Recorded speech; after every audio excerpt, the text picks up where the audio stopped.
Puji Tuhan, saya sampaikan selamat malam dan salam sejahtera di dalam Tuhan kita Yesus Kristus. Haleluya. Tentunya kita semua bersyukur karena kita boleh kembali bersama-sama bersekutu untuk menikmati berkat-berkat dari Tuhan yang luar biasa atas kita semua. Mari pada kesempatan ini saya akan mengajak kita belajar dari Kitab Mazmur pasal 32.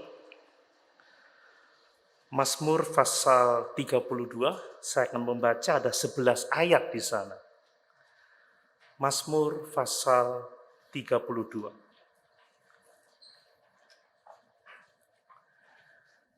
Demikian firman Tuhan.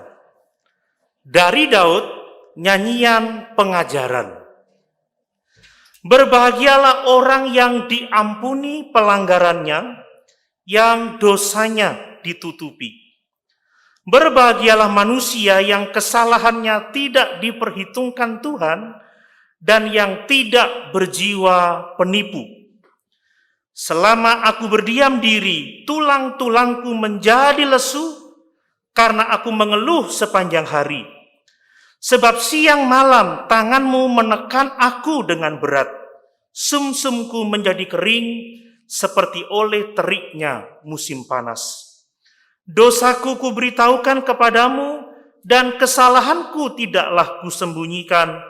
Aku berkata, aku akan mengaku kepada Tuhan pelanggaran-pelanggaranku, dan Engkau mengampuni kesalahan karena dosaku.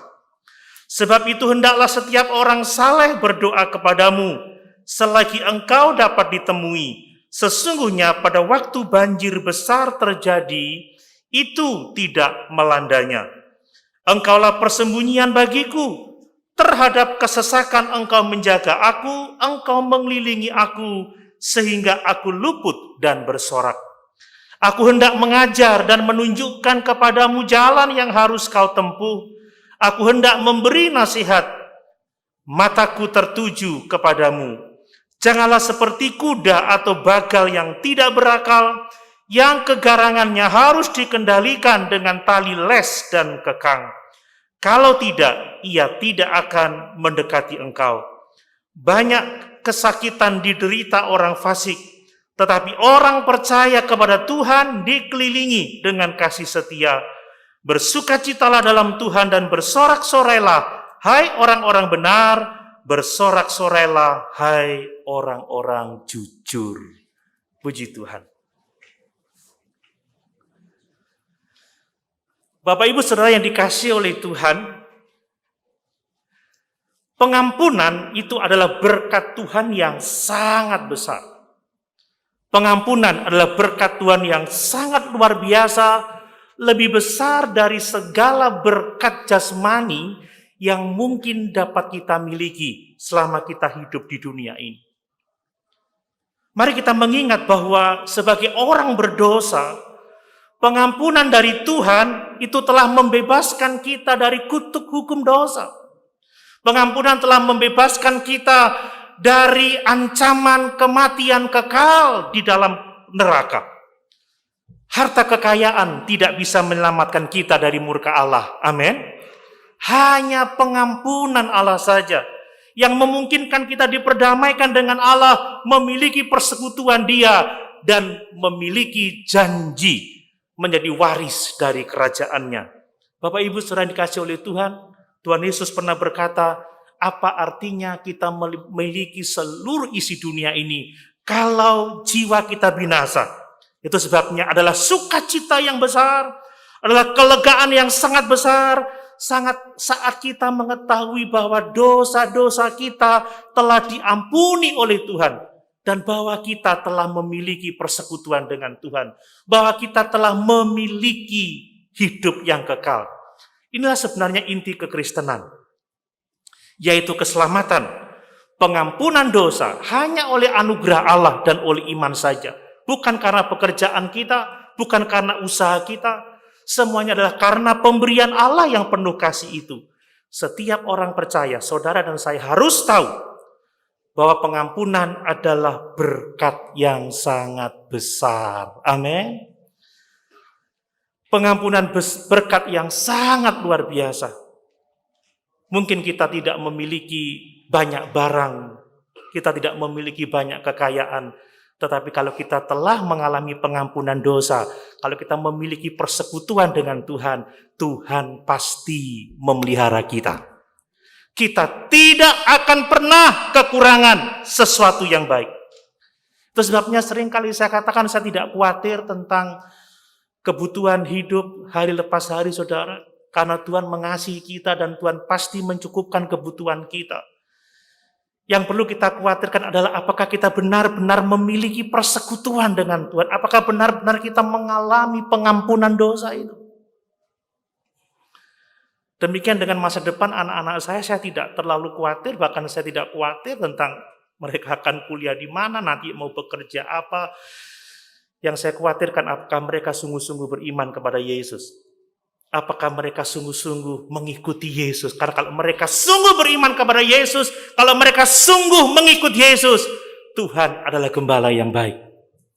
Mari saudara, kita bersyukur dan memahami bahwa pengampunan adalah berkat yang sangat besar. Berkat yang sangat luar biasa. Karena pengampunan membawa kita hidup dalam persekutuan dengan Allah, dan di dalam persekutuan dengan Allah kita tidak kekurangan sesuatu yang baik. Amin. Bapak Ibu, di tangan Gembala Agung segala domba, kita pasti terpelihara. Ingat, dunia semakin sukar, keadaan semakin tidak menentu. Kitab Wahyu menuliskan secupak gandum sedinar, tetapi minyak dan anggur itu janganlah kau rusakkan. Artinya apa? Tuhan memelihara milik kepunyaannya. Amin. Tuhan memelihara saudara dan saya, sehingga dengan persekutuan dengan Dia, kita tahu bahwa kita memiliki semua yang kita butuhkan dalam kehidupan ini. Nah, kembali ke Mazmur ini, kita membaca bagaimana Daud tahu bagaimana rasanya hidup di dalam dosa, saudara. Orang yang berdosa itu tidak tenang dalam hidupnya. Ada kecemasan, ada ketakutan yang luar biasa. Ada kekhawatiran akan penghukuman Allah yang sangat hebat atas dirinya. Namun demikian, Daud juga memiliki pengalaman. Dia mengetahui bagaimana rasanya diampuni oleh Allah yang membebaskan hidupnya. Saya tidak tahu pasti apakah Mazmur pasal 32 ini berasal dari dosa Daud dengan Batseba atau dari dosa-dosa yang lain. Tetapi Mazmur ini menunjukkan kepada kita bahwa Daud tahu bagaimana rasanya berbuat dosa. Daud tahu bagaimana rasanya hidup di bawah penghukuman Allah. Daud tahu hilangnya sukacita dalam hidupnya karena berdosa. Tetapi dia juga tahu bahwa di dalam Tuhan ada pengampunan yang membebaskan. Itu sebabnya Daud memerintahkan kepada kita, dia mengajar kepada kita untuk kita memahami pengampunan dari Allah.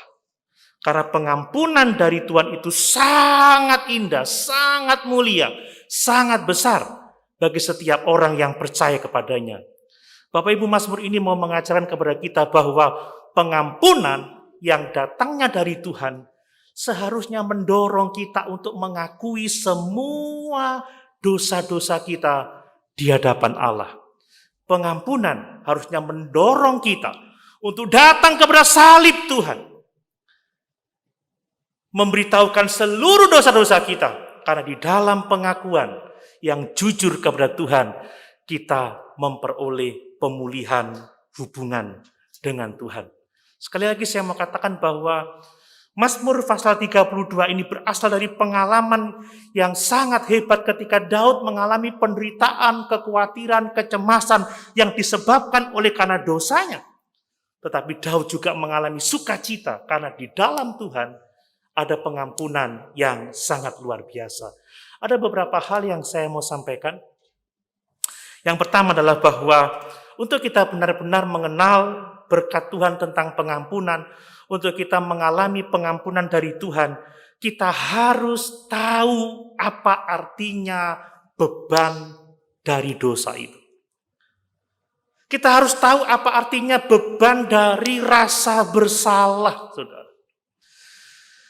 Saudara, ketika seseorang melakukan dosa, maka rasa bersalah itu sangat dibutuhkan. Tanpa rasa bersalah, tanpa orang menyadari bahwa beban dosa itu sangat berat, maka orang tidak akan pernah datang kepada Tuhan untuk mendapatkan pengampunan. Mengapa rasa bersalah ini penting dibicarakan hari-hari ini, saudara? Karena saya melihat ternyata rasa bersalah sebagai emosi yang sudah mulai ditinggalkan oleh banyak orang, mulai dilupakan oleh banyak orang. Orang tidak mau merasa bersalah. Daripada merasa bersalah karena pelanggaran, karena dosa, orang lebih suka mencari banyak alasan. Menpsikologikan segala sesuatu untuk pembenaran apa yang telah dilakukannya. Jelas-jelas dia melakukan dosa, tetapi dia menyalahkan masa lalunya. Dia membebankan dosanya kepada orang lain. Orang mencari-cari alasan. Saudara, bahaya kalau kita tidak menyadari beban dari rasa bersalah. Karena rasa bersalah sangat dibutuhkan untuk kita datang kepada Tuhan dan beroleh pengampunan itu. Saudara, Daud tidak mengatakan berbahagialah orang yang masa kanak-kanaknya telah dibereskan. Ya, karena orang seringkali berkata, ini karena masa lalu saya, masa kecil saya yang sukar, makanya saya mengambil keputusan ini. Itu salah. Daud tidak mengatakan seperti itu. Daud mengatakan berbahagialah orang yang diampuni pelanggarannya. Apa yang kita lihat? Daud tahu persis bahwa dia telah berbuat dosa dan dia merasa bersalah. Dia memiliki guilty feeling yang sangat besar. Bahkan rasa bersalah membuat sakit tubuhnya, saudara. Orang kalau sudah menyesal, rasa bersalah, itu akan menuntun dia kepada pertobatan, menuntun dia kepada salib itu untuk mendapatkan pengampunan. Tanpa rasa bersalah, orang tidak akan datang kepada Yesus. Saudara, Daud karena merasa bersalah, dia sampai merasa sakit semua. Coba kita lihat ayat 3 dan 4, saudara. Selama aku berdiam diri, maksudnya selama dia belum mengakui dosanya, tulang-tulangku menjadi lesu karena aku mengeluh sepanjang hari. Sakit semua, saudara. Sebab siang malam tanganmu menekan aku dengan berat, sumsumku menjadi kering seperti oleh teriknya musim panas. Rasa bersalah itu mendatangkan psikosomatik, sakit pada tubuh ini, saudara. Coba lihat Mazmur 38 ayat 2. Mazmur 38 ayat 2. Perhatikan firman Tuhan. Tuhan, janganlah menghukum aku dalam gerammu dan janganlah menghajar aku dalam kepanasan murkamu. Sebab anak panahmu menembus aku, tanganmu telah turun menimpa aku. Tidak ada yang sehat pada dagingku oleh karena amarahmu. Tidak ada yang selamat pada tulang-tulangku oleh karena dosaku. Sebab kesalahanku telah menimpa kepalaku. Semuanya seperti beban berat yang menjadi terlalu berat bagiku. Luka-lukaku berbau busuk, bernanah oleh karena kebodohanku. Aku terbungkuk-bungkuk saat tertunduk. Sepanjang hari aku berjalan dengan duka cita. Sebab pinggangku penuh radang. Tidak ada yang sehat pada dagingku. Aku kehabisan tenaga dan remuk redam. Aku merintih karena degap-degup jantungku. Daud karena rasa bersalahnya, karena penyesalannya, dia merasa tubuhnya sakit semua. Bapak Ibu, kalau kita masih punya rasa bersalah, katakan puji Tuhan. Amin. Amin. Kalau udah berbuat salah, berbuat dosa, nggak rasa bersalah, tenang-tenang saja, enjoy aja, terus ngomong IGP, emangnya gue pikirin, itu bahaya, saudara. Tanpa menyadari beban dari rasa bersalah, tanpa penyesalan, kita tidak akan datang kepada Tuhan. Jadi rasa bersalah itu sangat dibutuhkan ketika kita berbuat dosa. Sekali lagi, hanya orang-orang yang merasa bersalah yang akan menghargai karya pengampunan dosa yang dilakukan oleh Tuhan Yesus Kristus di atas kayu salib. Sebelum kita sampai mengakui bahwa kita bersalah, bahwa kita menyesal, kita tidak akan datang kepada Yesus. Makanya berbahagialah orang yang diampuni pelanggarannya, yang dosanya ditutupi. Dia sadar akan dosanya, dia sadar akan kesalahannya, dia sadar akan pelanggarannya, sehingga ketika dia datang kepada Yesus, dia begitu berbahagia karena Yesus telah mengampuni dosanya. Bapak Ibu yang dikasih oleh Tuhan, kalau Bapak Ibu punya rasa bersalah dalam hidup ini, biarlah itu mendorong Bapak Ibu untuk datang kepada Yesus. Amin. Seperti lagu lama itu, ku datang pada salib itu. Amin. Ku ingat cintanya Tuhanku. Biar ku jatuh pada kakinya, sana ku dapat ampun dosa. Amin. Rasa bersalah jangan saudara gantikan dengan begitu banyak alasan. Saya cuma melanggar batas sedikit kok. Itu karena kamu mendesak aku untuk melakukannya. Itu karena masa laluku yang memungkinkan saya melakukan itu. Tidak, saudara. Kalau kita berbuat dosa dan ada penyesalan, itu baik. Kalau kita menyadari bahwa ada beban dosa yang begitu berat dalam hidup kita, kiranya itu mendorong kita untuk datang kepada Yesus, karena di sana kita akan mendapatkan pengampunan dosa. Amin. Mungkin malam hari ini ada di antara kita yang ada beban dosa. Ada rasa bersalah yang begitu hebat. Datang pada salib itu dan engkau akan dibebaskan oleh Tuhan. Engkau akan mendapatkan pengampunan dari Tuhan. Tidak ada dosa yang besar yang tidak dapat diampuni oleh Tuhan. Darahnya sanggup menyucikan kita dari segala dosa dan kejahatan kita. Amin. Itu yang pertama, bahwa rasa bersalah itu dibutuhkan untuk kita datang kepada Yesus dan mendapatkan pengampunan dosa. Yang kedua adalah bahwa berkat pengampunan dosa itu sangat-sangatlah besar. Makanya mari kita bersyukur tidak hanya untuk berkat-berkat jasmani, saudara. Mengingat bahwa dosa kita telah diampuni, itu adalah berkat yang sangat besar. Sekali lagi, ayat yang pertama itu, berbahagialah orang yang diampuni pelanggarannya, yang dosanya ditutupi. Ada begitu banyak berkat, ada begitu banyak kebahagiaan bagi orang-orang yang mengalami pengampunan dari Tuhan. Saya melihat ada 4 berkat, saudara, yang akan diterima oleh orang yang mengalami pengampunan dari Tuhan. Berkat yang pertama adalah hati nurani yang bersih. Orang kalau menyesal akan dosa-dosanya, datang kepada Yesus dan diampuni dosanya, maka hati nuraninya akan menjadi bersih. Saya membaca lagi ayat 1 dan yang kedua. Berbahagialah orang yang diampuni pelanggarannya, yang dosanya ditutupi. Berbahagialah manusia yang kesalahannya tidak diperhitungkan Tuhan dan yang tidak berjiwa penipu. Saya melihat ada 4 kata Ibrani yang digunakan oleh Daud untuk berbicara tentang dosa, dan ada 3 kata Ibrani yang digunakan untuk pengampunan.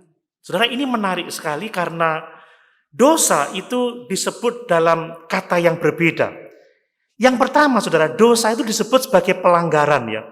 Berbahagialah orang yang diampuni pelanggarannya. Pelanggaran itu dari kata Ibrani pesa yang berarti pemberontakan. Pelanggaran itu artinya menolak tunduk pada otoritas yang sah. Sudah ada ketentuan, tidak boleh begini, tidak boleh begitu, tetapi dia sengaja melanggar. Itu bicara soal menolak otoritas yang sah. Ingat bahwa Tuhan telah menetapkan batas-batas tertentu yang tidak boleh kita langgar untuk kebaikan kita. Seperti pada waktu Allah menetapkan kepada Adam dan Hawa untuk tidak memakan buah pengetahuan tentang yang baik dan yang jahat itu. Ketika Hawa mengulurkan tangannya untuk memakan buah yang terlarang itu, maka dia telah melakukan pelanggaran. Dia tidak mau tunduk kepada otoritas yang lebih tinggi. Kita melanggar tatkala kita melewati batas. Tatkala kita melewati batas, itu menunjukkan bahwa kita tidak tunduk pada otoritas Tuhan. Berapa banyak Bapak Ibu melakukan pelanggaran dalam hidup ini? Berapa banyak ketentuan Allah yang tidak saudara lakukan? Seberapa banyak batas yang saudara lewati yang telah ditetapkan oleh Tuhan? Itu dosa, pelanggaran. Jadi kalau Bapak Ibu tahu kebenaran dan tidak melakukan itu dosa, itu pelanggaran. Itu kata pertama untuk dosa. Yang kedua adalah dosa, ya, yang dosanya ditutupi. Saya membaca di dalam terjemahan NIV itu memang ditulis dengan sin, tapi dalam bahasa Ibraninya itu ditulis dengan kata hata'ah. Dosa itu artinya menyimpang dari sasaran atau meleset dari sasaran. Kalau pelanggaran artinya kita melewati batas yang telah ditetapkan oleh Tuhan, kita tidak tunduk pada otoritas. Dosa itu artinya kita tidak sampai kepada tujuan Allah. Kalau Tuhan menciptakan kita untuk melakukan sesuatu, untuk mencapai tujuan tertentu dan kita meleset dari tujuan Allah, itu dosa. Bukankah kita ditebus untuk mentaati Yesus Kristus? Amin, Bapak Ibu. Itu tujuan Allah. Dan tatkala kita berdosa, kita meleset dari tujuan itu yang disebut dengan hata'ah. Menyimpang dari sasaran. Kita tidak mencapai tujuan Allah yang ditetapkan untuk kehidupan kita. Yang berikutnya adalah kejahatan. Berbahagialah manusia yang kesalahannya tidak diperhitungkan Tuhan dan yang tidak berjiwa penipu. Saudara, kejahatan itu adalah kesalahan, saudara ya. Itu dari kata awon. Jadi kesalahan itu adalah kejahatan. Awon itu dari artinya kejahatan. Awon itu artinya bengkok, saudara. Jadi kalau kita membengkokkan sesuatu, kalau kita memutarbalikkan kebenaran, itu kesalahan. Kesalahan itu adalah kejahatan. Awon, bukan miwon ya. Awon. Jadi kalau kita memutarbalikkan kebenaran, kita menyimpang dari jalan yang seharusnya, maka kita dikatakan orang-orang yang bersalah, orang-orang yang telah melakukan kejahatan. Setiap kita membengkokkan kebenaran, tatkala kita menyimpang dari kebenaran, maka kita telah melakukan kesalahan. Berapa banyak kita memutarbalikkan kebenaran? Berapa banyak kita tidak tunduk kepada yang seharusnya? Kalau kita melakukan kesalahan, sama saja kita berbuat kejahatan. Dan yang keempat adalah penipuan, saudara. Yang tidak berjiwa penipu. Penipu itu dari kata remia. Remia itu artinya menutup-nutupi ya, menutup-nutupi. Ini bicara soal kepalsuan, ini bicara soal kemunafikan. Mencoba menampilkan wajah yang palsu. Kita mau kelihatan baik padahal dalam hati tidak baik. Ya, kita coba senyum padahal di sini sedang marah. Kita coba berlaku ramah pada orang padahal di sini ada ancaman. Awas kamu nanti ya. Tunggu pembalasan saya. Tetapi dia menampilkan wajah yang baik, wajah yang terlihat ramah, padahal itu palsu, saudara. Itu bicara soal penipuan. Jadi berbahagialah orang yang diampuni pelanggarannya. Berbahagialah orang yang dosanya ditutupi, yang kesalahannya tidak diperhitungkan oleh Tuhan dan yang tidak berjiwa penipu. Saudara, keempat kata inilah yang membelenggu kehidupan kita manusia, sehingga kita tidak beroleh persekutuan dengan Allah, sehingga berkat-berkat Tuhan itu seringkali menjauh. Karena apa? Kita tidak mau tunduk pada otoritas Tuhan. Karena kita tidak mencapai sasaran yang ditetapkan oleh Allah atas hidup kita. Karena kita suka melakukan kesalahan, memutarbalikkan kebenaran. Dan seringkali kita menutup-nutupi kesalahan kita. Kita membuat wajah palsu yang tidak seperti keadaan kita yang sesungguhnya.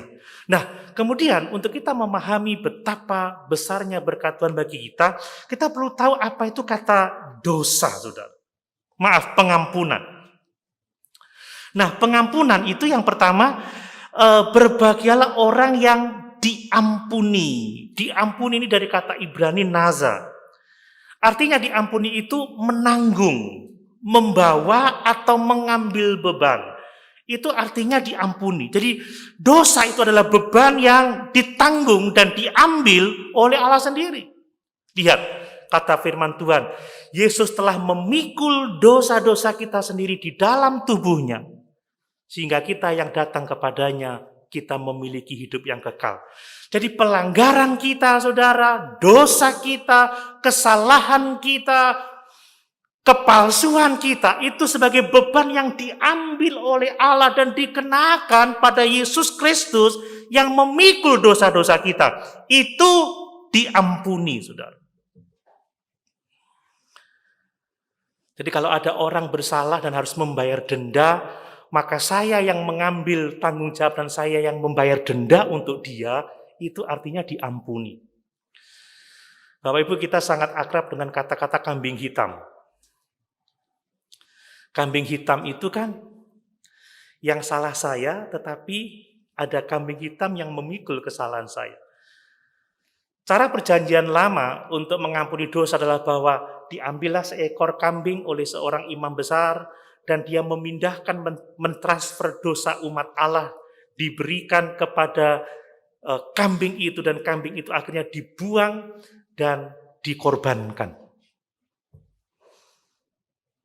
Itu artinya diampuni, bahwa Allah memikul dosa kita, mengambil beban kita dengan memakukannya di atas kayu salib, supaya barang siapa yang percaya kepadanya tidak binasa, melainkan beroleh hidup yang kekal.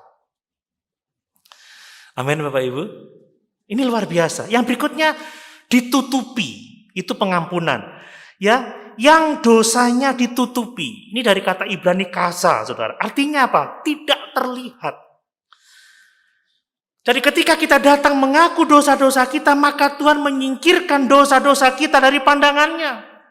Dia tidak akan pernah lagi mengungkit-ungkit dosa kita, membangkit-bangkit dosa kita. Dia tidak akan lagi memunculkan dosa kita lagi. Allah telah menutupi dosa-dosa kita. Dia tidak mau melihat lagi itu. Itu telah selesai. Jadi di dalam Yesus, dosa-dosa kita ditutupi.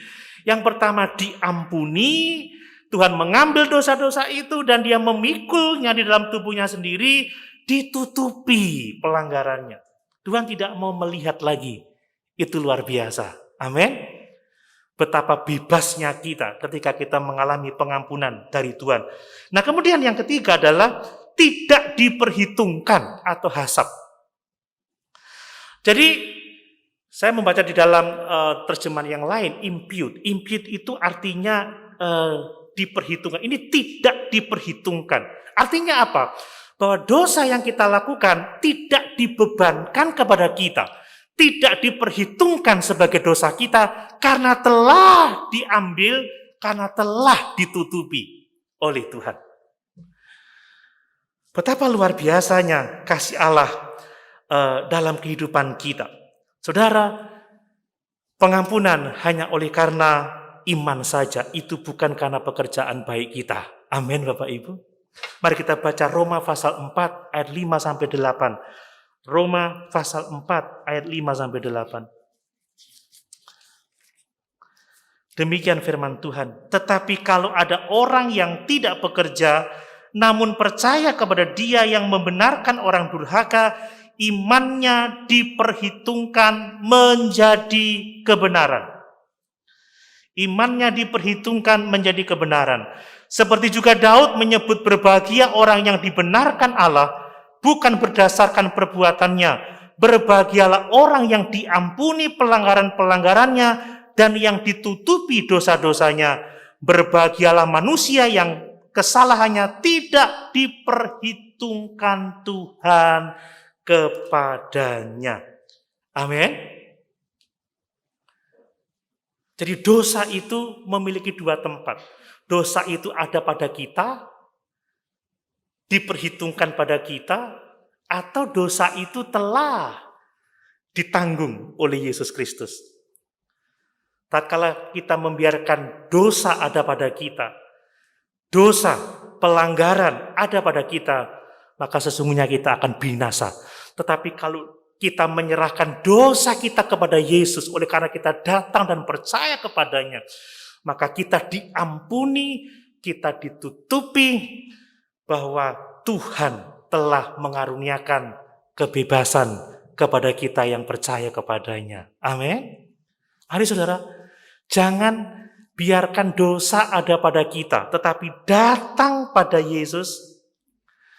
Datang pada Yesus. Percaya kepadanya, supaya kita diampuninya. Supaya dosa itu tidak diperhitungkan kepada kita. Supaya kita dibebaskan dan mengalami sukacita dari Tuhan. Nah, kemudian berkat yang kedua dari pengampunan adalah bahwa kita memiliki Tuhan sebagai tempat perlindungan kita. Ketika kita diampuni dosa, maka Tuhan menjadi tempat persembunyian kita. Mari kita baca ayat 6 dan ayat yang ke-7 dari Mazmur pasal 32. Sebab itu hendaklah setiap orang saleh berdoa kepadamu, selagi engkau dapat ditemui. Sesungguhnya pada waktu banjir besar terjadi, itu tidak melandanya. Engkaulah persembunyian bagiku terhadap kesesakan. Engkau menjaga aku, engkau melindungi aku, sehingga aku luput dan bersorak. Saudara, Daud, orang yang sama, yang menyesal, yang mengeluh karena tekanan yang disebabkan oleh dosa-dosanya. Kemudian dalam ayat yang ke-6 dan yang ke-7, dia mengatakan Tuhan sebagai tempat perlindungannya, Tuhan sebagai tempat persembunyiannya. Jadi orang yang berdosa, yang mengalami pengampunan dosa oleh karena datang kepada Tuhan, datang kepada Yesus, maka Tuhan menjadi perlindungan baginya. Tuhan menjadi tempat persembunyian baginya. Bapak Ibu, banjir atau air bah itu selalu berbicara tentang penghukuman Allah. Ingat Kejadian pasal yang ke-6 sampai pasal yang ke-9, kisah Nuh, bagaimana Allah menghukum bumi dengan air bah, Allah menghukum bumi dengan banjir. Orang yang telah mengalami pengampunan dosa tidak perlu takut pada banjir. Tidak perlu takut pada air bah, atau dengan kata lain, tidak perlu takut pada penghukuman Tuhan. Sebab Tuhan menjadi tempat perlindungan kita. Kita tidak akan dihukum. Amin. Roma 8 ayat 1 mengatakan apa? Tidak ada penghukuman bagi setiap orang yang ada di dalam Yesus. Bapak Ibu percaya? Bapak Ibu bahagia?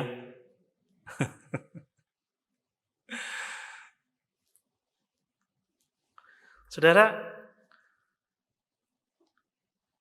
kita tidak harus lari dari Tuhan pada waktu hari penghakiman, tetapi sekarang larilah kepada Yesus dan engkau akan dapat pengampunan dari dosa-dosamu. Jangan tunggu nanti pada saat penghakiman. Kalau kita datang kepada Yesus, Dia akan melindungi kita dari banjir, dari penghukuman. Dia akan menjadi tempat persembunyian kita, dan Dia akan meluputkan kita dari kesesakan karena penghukuman Allah. Dan kita akan bersorak-sorai kegirangan karena pembebasan yang Allah nyatakan kepada kita. Kemudian saudara, berkat apa lagi dari pengampunan? Adalah kita memiliki firman Tuhan, kita memiliki perintah Tuhan, kita memilikinya sebagai penuntun dalam kehidupan kita. Itu ayat yang ke-8 dan ayat yang ke-9, perhatikan itu. Aku hendak mengajar dan menunjukkan kepadamu jalan yang harus kau tempuh. Aku hendak memberi nasihat, mataku tertuju kepadamu. Janganlah seperti kuda atau bagal yang tidak berakal, yang kegarangannya harus dikendalikan dengan tali les dan kekang. Kalau tidak, ia tidak akan mendekat engkau. Saudara, ini berbicara mengenai pengajaran. Ada yang mengatakan bahwa ini adalah pengajaran dari Daud, tetapi saya lebih melihat ini adalah pengajaran dari Tuhan untuk kita umat-umatnya. Saudara, kita memiliki firman Tuhan dalam hidup ini. Tuhan akan mengajar kita dan membimbing kita kalau kita memiliki kepekaan kepada Tuhan. Kalau kita bertobat, kita diampuni, maka Tuhan dengan senang hati akan menuntun kita, akan membimbing kita melalui firman dan roh-Nya. Yang kita butuhkan adalah jangan kita mengeraskan hati. Jangan kita menjadi seperti kuda dan bagal yang tidak berakal, yang kegarangannya perlu dikekang dengan tali, saudara. Kalau kita setelah mendapat pengampunan dosa, kita tidak bertumbuh dalam kepekaan kita kepada Tuhan dan firman-Nya, kita tidak akan mengalami tuntunan Tuhan yang benar dalam hidup kita. Jangan sampai Tuhan menggunakan cambuk, saudara, untuk mengingatkan kita. Lihat, saudara, kuda itu baru dikekang, diikat, dan dicambuk terkadang supaya dia bisa menurut pada tuannya. Kita tidak mau mengalami itu. Hajaran itu memang perlu, tapi lebih baik kita peka terhadap suara Tuhan. Amin. Peka terhadap firman-Nya. Sehingga kita mengalami tuntunan dari Tuhan dalam hidup ini. Saudara, siapa yang tidak pernah melakukan dosa? Siapa yang sudah sempurna? Tidak ada. Tapi kita yang menerima pengampunan, mari kita peka terhadap suaranya, peka terhadap bimbingan Roh Kudus, supaya kita dengan lembut diarahkan oleh Tuhan untuk hidup dalam kebenaran. Saudara, setelah kita menerima pengampunan Tuhan, hati nurani kita harus semakin lembut, semakin peka, dan semakin dengar-dengaran pada firman Tuhan. Orang yang benar-benar peka, hidupnya akan dituntun sampai ke padang yang berumput hijau, sampai ke air yang tenang, dan dia akan mengalami kesegaran dalam kehidupannya. Kemudian berkat apa lagi, saudara? Berkat kasih setia Tuhan. Jadi orang yang diampuni dosanya, dia mengalami kasih karunia Tuhan yang besar dalam hidupnya. Ini sesuatu yang sangat penting, saudara. Mari kita baca di dalam ayat 10 dan ayat yang ke-11. Banyak kesakitan diderita orang fasik, tetapi orang percaya kepada Tuhan dikelilinginya dengan kasih setia. Bersukacitalah dalam Tuhan dan bersorak-soraklah, hai orang-orang benar, bersorak-sorailah, hai orang-orang jujur. Menarik sekali karena Daud membandingkan di akhir mazmurnya antara orang fasik dengan orang-orang yang menerima pengampunan dari Tuhan. Dikatakan banyak kesakitan diderita oleh orang fasik, tetapi orang percaya kepada Tuhan dikelilingi dengan kasih setia Tuhan, sehingga hidupnya akan penuh dengan sukacita, hidupnya akan penuh dengan sorak-sorai, saudara.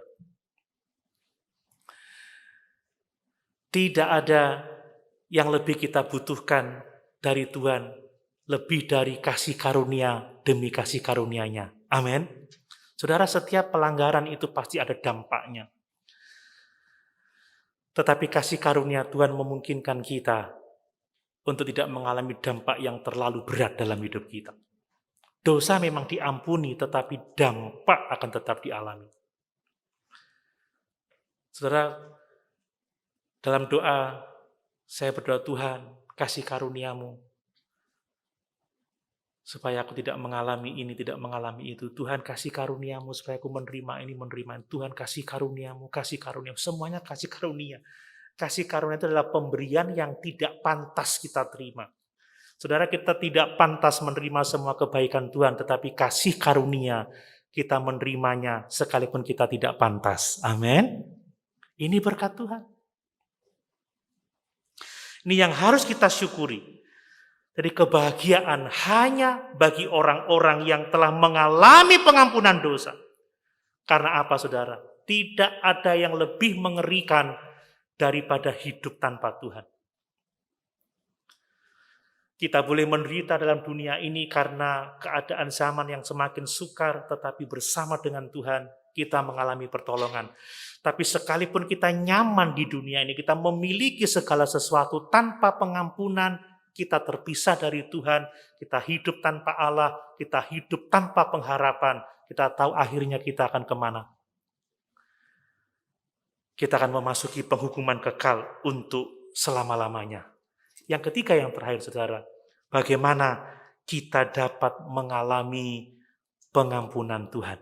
Saudara, pengampunan dari Tuhan akan kita alami kalau kita mau mengakui dosa-dosa kita di hadapan Tuhan. Amin. Bapak Ibu, titik balik dari Mazmur ini adalah ayat 5. Dan ayat yang ke-6, dia menasihati para pembaca Mazmur ini untuk mencari Tuhan selama dia dapat ditemui. Saya baca ayat 5, saudara. Dosaku kuberitahukan kepadamu. Ini mengaku, saudara. Dan kesalahanku tidaklah kusembunyikan. Aku berkata, aku akan mengaku kepada Tuhan pelanggaran-pelanggaranku. Dan engkau mengampuni kesalahan karena dosaku. Sebab itu hendaklah setiap orang saleh berdoa kepadamu selagi engkau dapat ditemui. Sesungguhnya pada waktu banjir besar terjadi, itu tidak melandanya. Saudara, ada kesempatan bagi setiap orang berdosa untuk menerima pengampunan dari Tuhan. Dan kalau kita mau datang kepada Tuhan, maka kita akan menerima pengampunan itu. Tetapi kalau kita berpaling dari Tuhan, maka penghukuman sudah menanti kita. Saudara, orang yang tidak mengindahkan firman Tuhan, mungkin dia tidak bisa dipulihkan lagi. Coba kita baca Amsal 29 ayat 1. Amsal 29 ayat 1. Orang yang tidak mau berbalik segera kepada Tuhan, bisa jadi dia tidak akan dipulihkan. Amsal 29 ayat 1.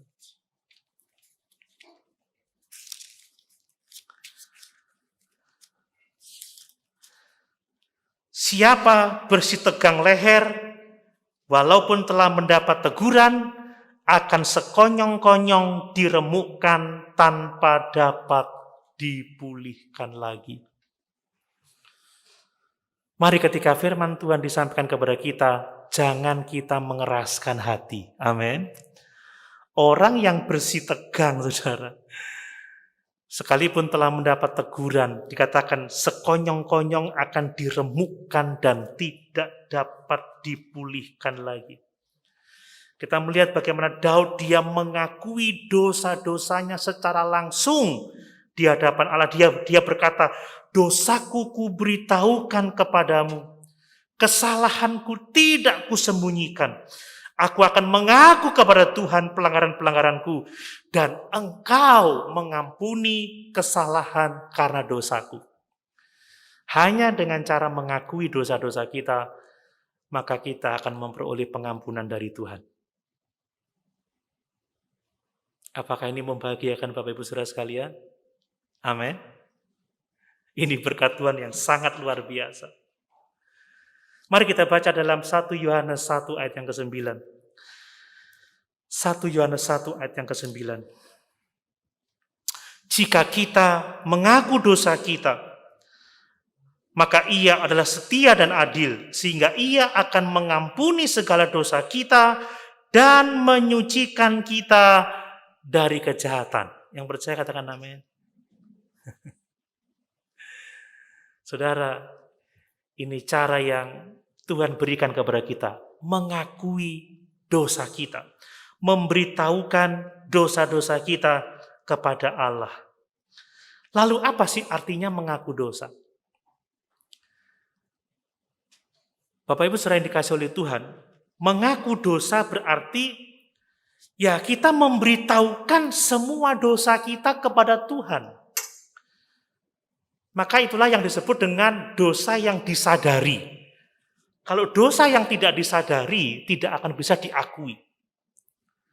Saudara, kita tidak hanya berdoa, Tuhan ampunilah dosa-dosa saya. Tetapi kita perlu mengakui dosa-dosa kita. Tuhan, aku telah memendam sakit hati selama ini. Aku telah melakukan hal yang tidak benar. Apa itu? Sebutkan, akui, saudara, akui.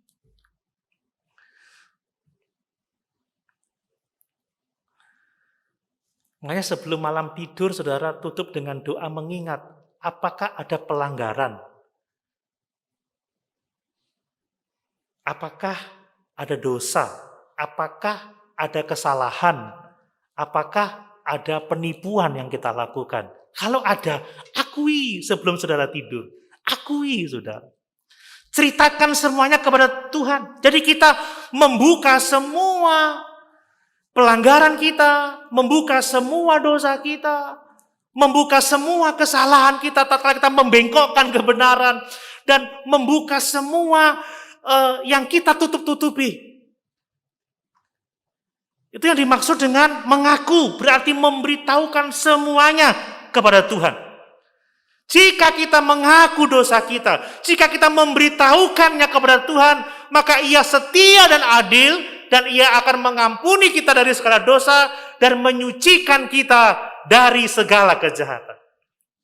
Itu maksudnya mengaku. Nah, mengaku itu berarti kita mengatakan atau menyebut dosa sebagai dosa. Banyak orang coba merasionalkan. Ya, saya tidak berdosa, saya cuman bawang-bawang putih kok kan enggak apa-apa. Apa ada bawang putih? Ada bawang putih bohong untuk kebaikan. Bohong tetap bohong. Dosa ya tetap dosa. Apapun yang melanggar perintah Tuhan, melawan otoritas Allah itu dosa. Kalau kita tidak mencapai kehendak Allah yang ditetapkan untuk kita, kita sudah berdosa. Kalau kita melakukan kesalahan, kita melakukan kejahatan, kita berdosa. Kalau kita menutup-nutupi sesuatu yang tidak benar, kita sudah berdosa. Mengakui artinya kita mengatakan dosa sebagai dosa. Mengaku artinya apa? Bahwa kita menganggap dosa itu masalah yang serius. Jangan menyepelekan dosa. Bohong-bohong dikit tidak apa-apa. Saudara ingat bahwa dosa kita telah menempatkan Yesus di atas kayu salib dengan penderitaan yang sangat hebat. Bukan saja penderitaan fisik, tetapi penderitaan secara rohani, di mana Dia yang tidak berdosa dijadikan dosa karena kita, karena seluruh keberdosaan dunia dipikulkan kepada dirinya, sehingga hanya oleh iman saja kita diselamatkan. Mari kita memandang serius dosa, sebab dosa telah menempatkan Yesus di atas kayu salib itu. Hendaklah kita punya pandangan yang benar tentang dosa. Dosa akan menjadikan kita jauh dari Tuhan. Dosa adalah penghalang yang harus kita robohkan. Dan itu telah dirobohkan oleh Yesus Kristus Tuhan kita. Dosa merusak nama Tuhan, dosa merusak hubungan kita dengan orang lain. Dosa itu sangat-sangat serius. Orang yang mengaku dosa mengatakan dosa adalah dosa. Orang yang mengaku dosa adalah orang yang memandang serius dosa. Dia tidak akan bermain-main dengan dosa. Mengaku dosa artinya apa, saudara? Bahwa kita percaya bahwa kalau kita mengakui dosa, maka dosa yang diakui itu sudah diampuni oleh Tuhan. Amin, Bapak Ibu. Kita harus mengatakan itu, kita harus percaya bahwa kalau kita telah mengakui dosa kita, memberitahukannya kepada Tuhan, maka Tuhan sudah mengampuni dosa yang diakui. Dosa yang belum diakui tidak akan mendapat pengampunan dari Tuhan, tapi dosa yang diakui diampuni oleh Tuhan.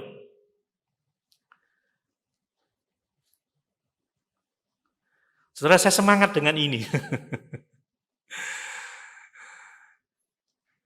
Apa saja, apakah itu pelanggaran, apakah itu dosa, apakah itu kesalahan, apakah itu penipuan, kalau itu diakui, maka dosa yang diakui itu diampuni oleh Tuhan.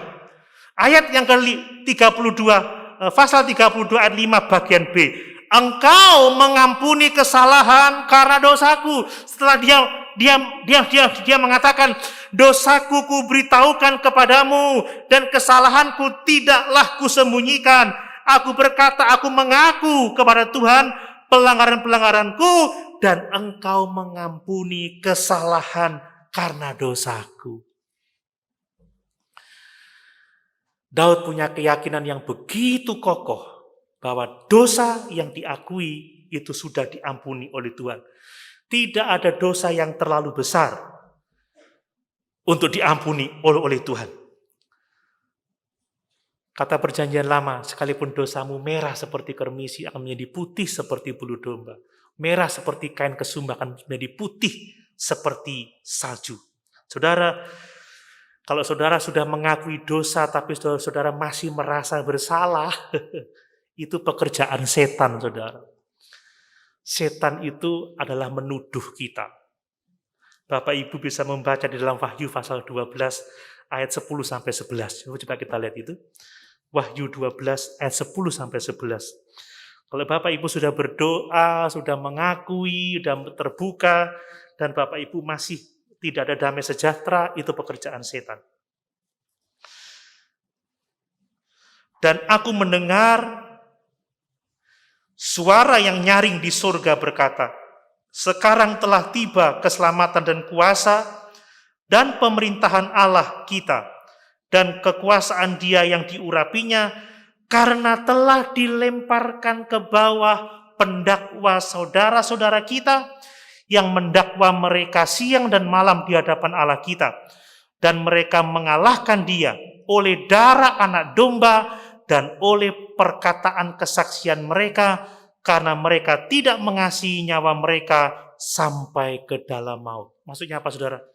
Kalau saudara sudah mengakui dosa-dosa saudara, saudara harus percaya pada darah Yesus yang telah menyucikan saudara. Saudara harus percaya bahwa dosa yang saudara akui sudah diampuni oleh Tuhan. Dan yang terakhir, Bapak Ibu Saudara sekalian, mengaku dosa berarti kita menerima tanggung jawab atas dosa. Ya, ayat yang kedua bagian B, dan yang tidak berjiwa penipu. Saudara, dosa itu menipu kita. Orang yang tidak berjiwa penipu, dia tidak menutup-nutupi kesalahan, dia terbuka. Dia tidak berpura-pura, tapi dia hidup apa adanya.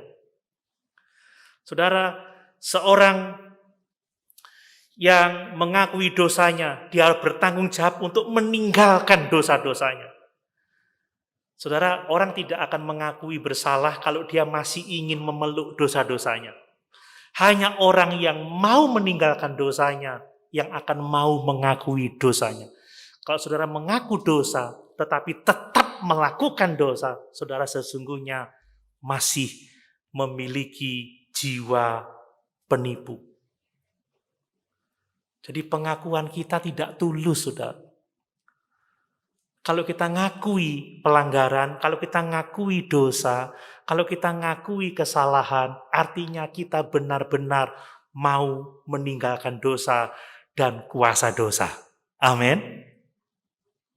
Jangan cuma ngomong, Tuhan ampuni saya sudah melakukan itu. Tetapi dia masih tetap terus melakukan itu. Itu tidak bertanggung jawab atas pengakuannya. Jadi orang yang mengakui dosa, dia bertanggung jawab untuk tidak lagi menutup-nutupi, tidak lagi berpura-pura, tetapi benar-benar melepaskan diri dari dosa, membuang. Makanya di dalam Kolose pasal yang ketika dikatakan, buanglah segala kejahatan, buanglah segala dosa, kenakanlah Kristus dalam hidupmu. Saudara, orang yang menyembunyikan pelanggaran, dia tidak akan beruntung. Kata Amsal 28 ayat 13. Tetapi siapa yang mengakui dosa dan meninggalkannya, dia akan disayangi oleh Tuhan. Amin. Saudara, mengakui harus disertai dengan meninggalkan. Banyak orang mengaku tapi tidak mau meninggalkan. Saya mengajak Bapak Ibu membaca Amsal 28 ayat 13 ini, ayat yang sangat penting. Amsal 28 ayat 13. Baca sendiri di Alkitab saudara. Siapa menyembunyikan pelanggarannya tidak akan beruntung, tetapi siapa mengakuinya dan meninggalkannya akan disayangi. Saudara, kita melihat bahwa dosa itu selalu berurusan dengan Tuhan. Dosa itu pelanggaran terhadap perintah Tuhan. Dosa itu kita menyimpang dari sasaran Tuhan. Dosa itu kita membengkokkan kebenaran. Dosa itu menutup-nutupi kejahatan. Tetapi orang yang bertanggung jawab atas dosa-dosanya, yang sudah mengakui dosa-dosanya, dia juga akan mengakuinya kepada siapa dia berbuat dosa. Memang Daud tidak menuliskan dalam Mazmurnya, tetapi prinsip Alkitab, setelah kita beres dengan Tuhan, maka kita harus datang untuk minta maaf kepada orang yang kepadanya kita melakukan dosa. Amin Bapak Ibu. Dan mungkin kita harus membayar kerugian kalau akibat pelanggaran kita merugikan orang lain. Mari kita bersyukur karena ada pengampunan di dalam Tuhan. Amin. Ada kesempatan bagi setiap orang berdosa untuk diampuni oleh Tuhan. Yang dibutuhkan apa saudara? Kesadaran, rasa bersalah, guilty feeling, penyesalan. Semua pertobatan diawali dengan penyesalan. Penyesalan akan mendorong kita datang kepada salib itu untuk mendapatkan pengampunan. Dan di salib itulah kita harus mengakui dosa-dosa kita. Kita membuka semuanya kepada Tuhan, memberitahukan kepada Tuhan. Kita harus mengatakan dosa adalah dosa, dosa itu serius, dan bahwa dosa yang diakui telah diampuni oleh Tuhan. Amin. Sama-sama kita berdoa.